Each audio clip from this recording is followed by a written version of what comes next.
Добро утро. Аз също не съм се оправила. Трябва да се гримирам. И тръгваме на ден 2.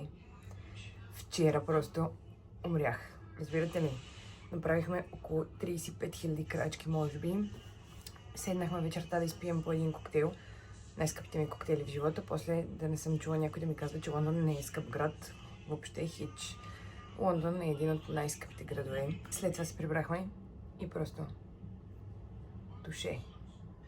Бяхме скапани. Аз поне много бях скапана. И общо взето е това.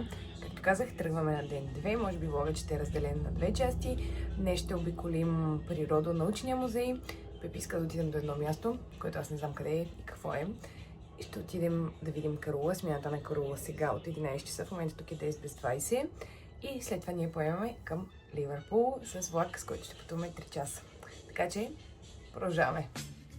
Първа спирка за деня са стражите на краля. Едно място, което е особено популярно в интернет, защото много хора се опитват да пипат конете, а всъщност е забранено и конете са доста агресивни и стражите се карат. Ако ви е интересно, напишете в TikTok King's Guards и ще видите за какво ви говоря.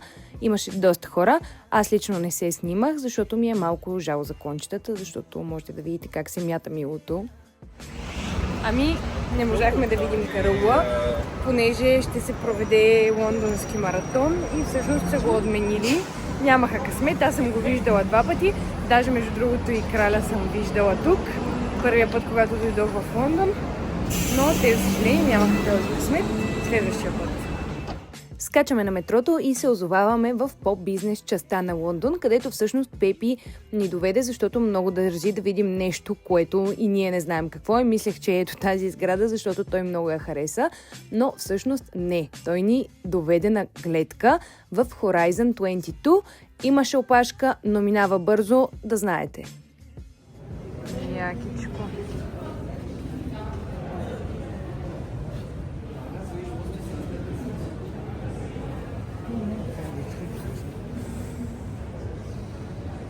Всъщност, това Horizon 22 е много по-високо от Sky Garden. Мисля, че е по-високо и от The Shard, както гледам. И е напълно безплатно. Да, наистина е много красиво. Вижда се всичко. Ето го Tower Bridge. Ето го Shard.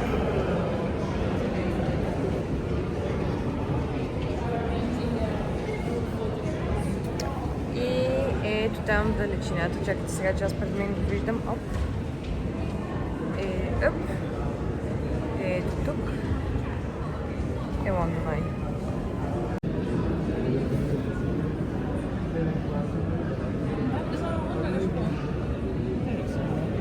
Ohne Sicherung und das wird live gestreamt. Wir haben diesen Aufschreiber. Знаете, че е супер ключово да дойдете на място и тук да си сканирате един QR код, за да си вземете билет. Той е безплатен, както казах, но ако влезете онлайн, изписва, че няма места. Ами, последна спирка за деня. Природонаучен музей. Изключително интересен. Препоръчвам го днес 2 с 4 ръце и отново безплатен. Не забравяйте, че всички музеи в Лондон, всички основните, най-големите два са напълно безплатни.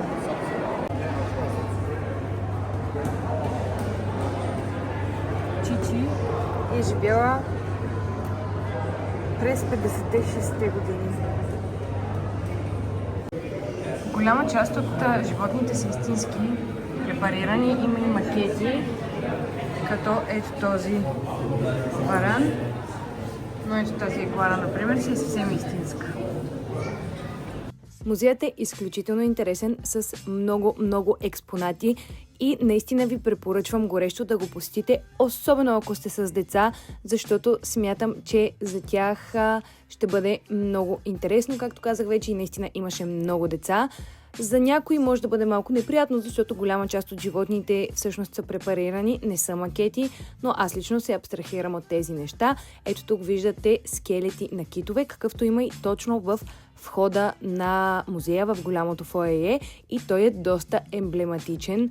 На мен лично тази зала ми е една от любимите, защото има много интересни неща, носорози, слонове, има африкански слон, има индийски слон и ето тези бивни са от африкански слон. Те са около 3 метра, мисля, че бяха между 2 и 3 метра и наистина са огромни, като си представите това животно на живо, колко голямо е всъщност. Има и много други морски обитатели в тази зала. Предприях се малко да изчакам другите.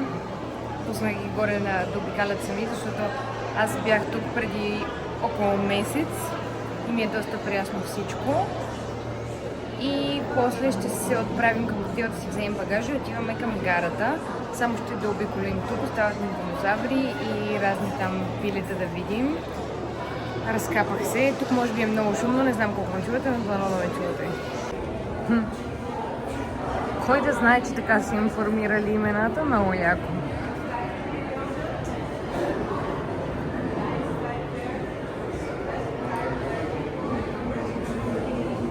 И разбира се, частта с динозаврите. Тук има една изненада, която не съм ви показала, но пък ако посетите музея, сами ще разберете за какво говоря, за един тирекс, около който се събират всички.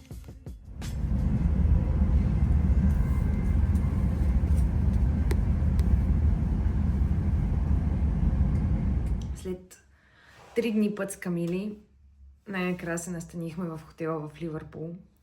Часа е 8 без 15, тръгнахме в 4 без 15. И мисля, че това пътуване ще е път на слов да си изпуснем превоза. Всякакъв, навсякъде, за всичко. Тичахме за самолета от София. Това не съм ви го разказала още, тъй като аз не си бях преценила колко време ще ми трябва за да тръгнем от вкъщи. Гейта затваряше в 5:15, аз мислех, че е в 5:25. Но точно на влизане на летището видях, че е в 5:15, то вече беше 5:05. На security имаше 50 човека, които любезно помолихме да предредим и те добре, че ни разрешиха. И беше голяма драма, защото Пепи искаше да си купим цигари. Аз го изпратих за цигари, аз полетях към гейта, обаче забравих, че това е Англия и ще трябва да минем паспортен контрол. Неговия паспорт беше в мене. И всъщност видях как хората тичат и просто му се обадих и му казах да зарязва всичко и да тръгва и той. И така, гейта затваряше в 5:15, ние бяхме на гейта в 5:15. Но всичко завърши добре, без, разбира се, да си купим цигари. Не можете да си купим тук в Англия, където са по 7 паунда кутията. Ужасно скъпи са. И това за електронните цигари, а стандартните цигари са по 17-18 паунда кутията. Не знам хората, които живеят в Англия, как пушат. Но това е съвсем друг въпрос. Днес трябваше да тръгнем за Ливърпул. И в 3 часа вече трябваше да сме тръгнали за гарата. Ние в 3:05 още не бяхме тръгнали, 3:10. И там някакво зверско тичане. Влака ни тръгваше в 15:46, ние се качихме в 15:42, примерно. Трябваше след това да се прекачим на още един влак. Първия закъсня, втория обаче беше на време. Втория тръгваше в 17:40, ние слязахме от първия в 17:38. Сметнете за какво тичане става дума. Но все пак късмета беше на наша страна и се добрахме до Ливърпул. Мятам едни обувки, други, че тези много ме убиха. Краката ми са тоталка. Даже не знам какво да кажа. Толкова не са ме боляли никога. Аз ходя много, но явно дори и на мен ми дойде в повече и отиваме да хапнем нещо, че не сме яли нищо цял ден. И може би после ще отидем до някой бар, защото в Ливърпул има доста такива, малко да отпуснем душицата с по някоя бира и ще се видим някога след малко. Ама аз съм много гладна.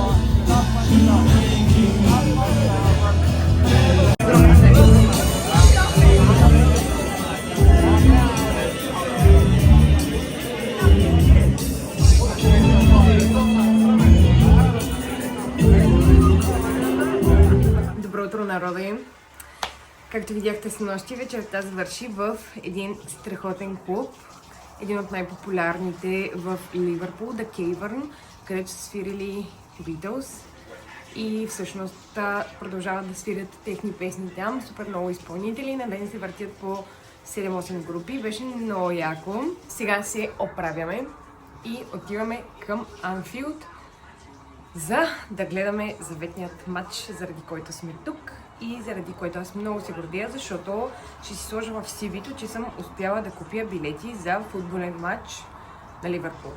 Това е доста трудно, както се оказа, така че си е направил повод за гордост. Аз никога през живота си не съм ходила на футболен матч и ми е много интересно и нямам търпение да видя какво е усещането.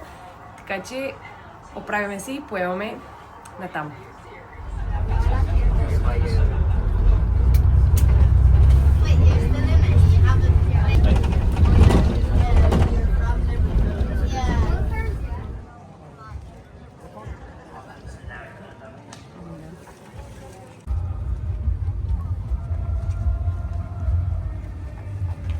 Яко е.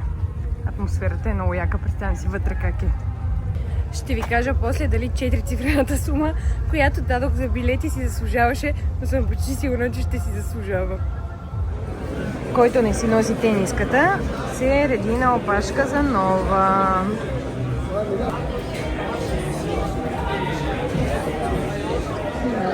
Господина нямаше да дава пари за тениски, понеже той има оригинална, но си я забравил. И се продаваха такива за по 40 паунда, които са пак се водят official merchandise, но не са от магазина, фен магазина на самия стадион. Само да влезем за малко, влязохме за малко, в крайна сметка се сдобихме с 2 тениски за 140 паунда, така че, нали, обикновено това е много честа практика за него. Аз няма да правя това, да спре точно това. Ега ти якото.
Не е важно. Аз още не съм си го изяла.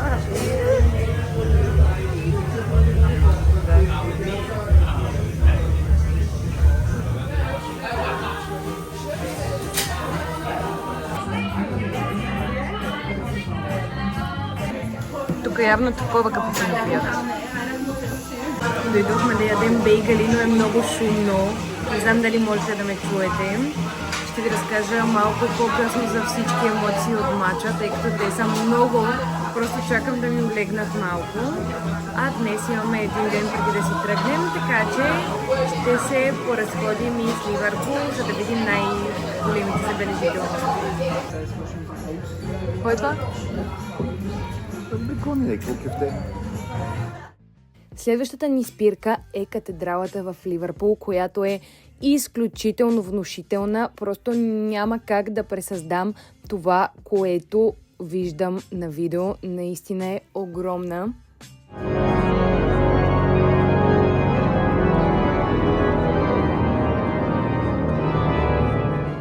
Отново в типичния за Англия готически стил.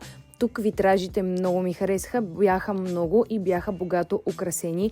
Органът е огромен, аз за първи път чувам орган. Също така можете да го чуете на служба в 11 часа, но съм снимала много малко и накрая, тъй като все пак не е уважително да се снима по време на службата.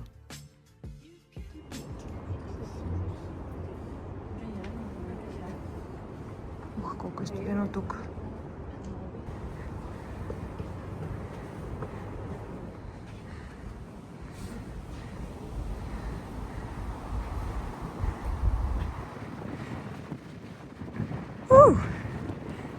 Много е хубаво.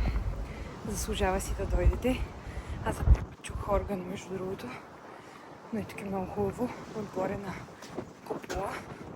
Вятър. 8 паунда струва да се качите. Това е най-голямата катедрала в Англия. Не мога да снимам обаче. Ето. Чакай сега стадиона, къде беше? Да. Ето го там.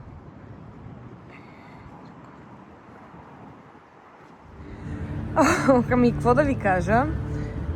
Вараме и пак намериме нещо свързано с бира. Тук в момента се провежда бирен фестивал. Разбира се, ние влизаме в него до 26-ти. Това май е до днес. Днеска 26-ти ли сме? Да. Който се намира в една църква. Доста странно място да направиш бирен фестивал, но...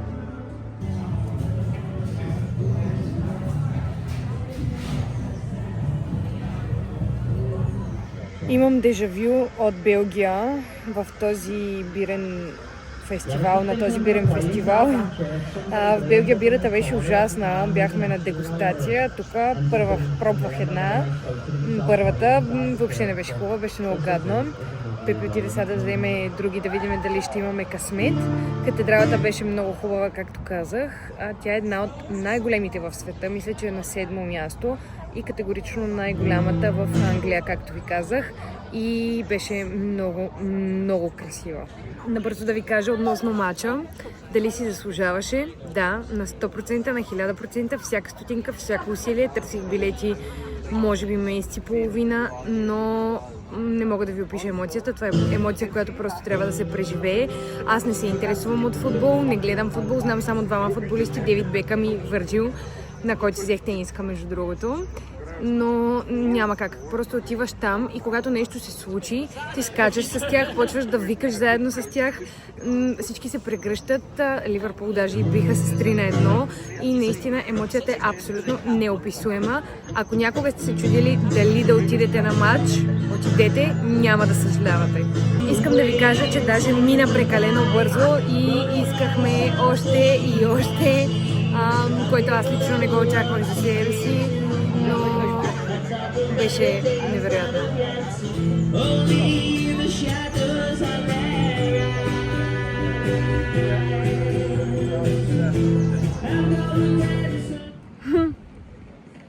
И то гледай, бая се отдръпнало.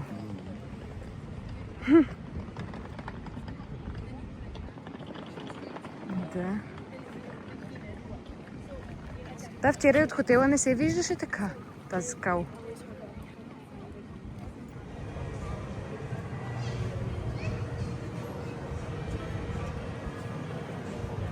Влизаме в музея, където ни раздават по едно устройство с слушалки. На тях всъщност слушате за всяка част какво имат да ви кажат разказвачите. Също така има и видеа, има и откъси от интервюта. Беше много интересно направено и всъщност по този начин не чувате глъчката около вас. Самият музей беше доста интересен. Той е в нещо като подземие и наистина разказва за историята на Битълс от самото начало, още от тяхното детство до самият им край. Ето това, между другото, е и барът, в който ние бяхме предната вечер, The Cavern, в който ви показах. Хареса ни, но ако трябва да бъда честна, аз лично очаквах малко повече. Билетът е 20 паунда и си го купихме на място. Иначе музеят е доста интерактивен, има много различни неща, които да видите, не само за членовете на самата банда, най-емблематичният им менеджер и според много хора те се разделят именно защото той се самоубива, а всъщност той е човека, който ги е държал заедно.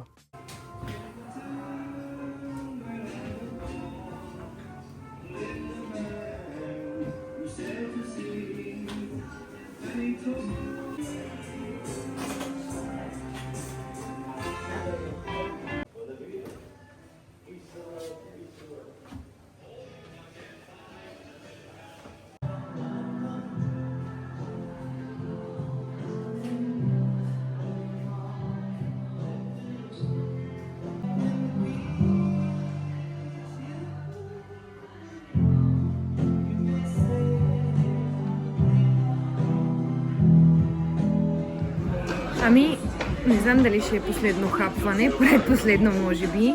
Дойдохме за традиционния скаус, който е нещо като нашата яхния, и за фиш н чипс. Взехме някакви сувенири, видяхте, минахме през музея на Битлз, който малко сме 50 на 50 за 20 паунда такса. Да, беше хубав, но чакахме много повече. Чакахме инструменти, доста повече притежания на членовете от групата и малко сме наистина 50 на 50. Поразходихме се по доковете. Роял Алберт док е много хубав. В момента тук сме седнали в едно заведение. После ще направим още малко разходка и отиваме да стягаме багажа, че полета ни утре е ранен в 6 без 15 и започваме седмицата с пълна пара. Да ви кажа, след това пътуване в Англия, не знам кога скоро ще дойдем пак, като дръпнеш чертата, защото си е много скъпо. Много скъпо. Сувенири, няколко магните, няколко картички и няколко шоколада, 40 паунда. Едно хранене не ти е под 60, 70, 80 паунда и наистина си е доста скъпичко. Бирата ти е по 6-7 паунда. Като цяло си е доста дебело. Това е положението. Това си е чиста яхния.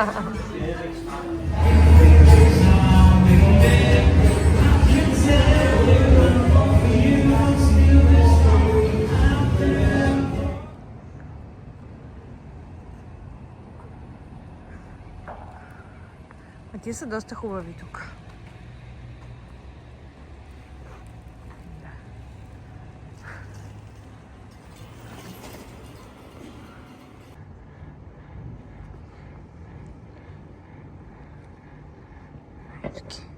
Заветните крила, които се търсят. Ами това как да го хвана цялото в една снимка? Да, това е много красиво. Много. Да, най-вероятно е бар. Има маси, като гледам отвън. Ами, прекрасни хора, ето че завършвам този влог от вкъщи. Прибрахме се, сега е 3 без 20, прибрахме се към обяд.